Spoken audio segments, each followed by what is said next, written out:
कतिजनाले पिट्यो हजुरलाई? खै मलाई थाहा पनि भएन, चोरेर कताबाट हानिदियो मलाई थाहा पनि भएन। बेलुकातिर हो कि? हजुर 4 बजेतिर 5 बजेतिर त्यतितिर हो। मेरो श्रीमानलाई मैले छोप्नु खोजेँ, सिधै चोरेर माथिबाट हानिदियो। यो मान्छेलाई यति मान्छेलाई हाने भने मलाई थाहा छैन सर। किन पिट्यो हो? अब त्यहाँतिर चौकी राख्यो, त्यो ठाउँ आफ्नै ठाउँ हो भनेर तिमी नबस्ने, अब घर चाहिँ छोडेर जानु, बस्नु हुँदैन भनेर पिटेको। तपाईँहरूले अनि कब्जामा लगे उनीहरूले? मान्छेले पनि हातपात गर्यो, सामान पनि अब केही पनि छैन सर। सब हात हालेर खाँदै कहीँ फाल्दै लापरवाही बनायो। हजुर। मान्छेलाई पनि अब त्यस्तै छ, लापरवाही छ। अब घर पनि उनले के गर्छ, कि आगो लगाउदिन्छ कि कहीँ फाल्छ कि, खोइ हामी त घर छोडेर हिँड्यौँ। नाइटै पनि आफ्नो ज्यान जानेछ।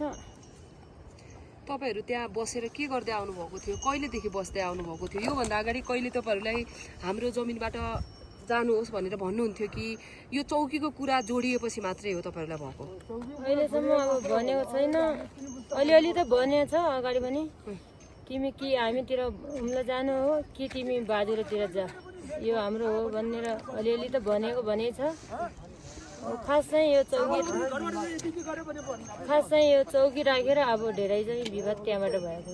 कहाँबाट बोकेको चामल अब आबुल त होस् पनि छैन सर।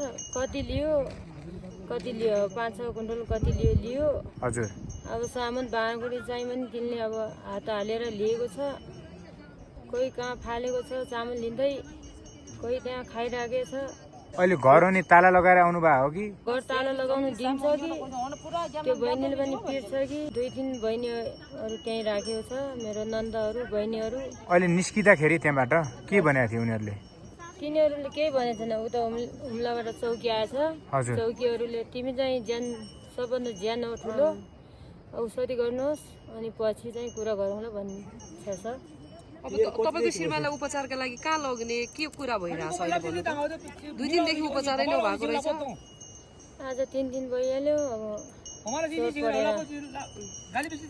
अब कहाँ लिउँ भनेर अब आफ्नै उयोमा आएछौँ तालमा। अहिले के हुन्छ, कसैले सहयोग गर्छ भने नै कसैले केही भनेको छैन। हामी त अब सबैले आफ्नो ज्यान बचाउँ अगाडि। कति दिनदेखि आएर बसिरहेछन्? आज 3 दिन भयो सर। हजुर। तपाईँको घरमा अनि कतिजना थिए? खोइ यति पनि मलाई थाहा पनि भएन। अब कति सिधै आए हातपात गरिहाले? 100-200 कति छ। सिधै आएर अब त्यो चौकीको त्यो उही के अरे, अनि अस्तिदेखि तपाईँहरूले खाना के गर्नुभयो? उही ल्याएछ त सामान यो चौकीको। त्यो तोडफोड गर्दाखेरि हामीले अब नगर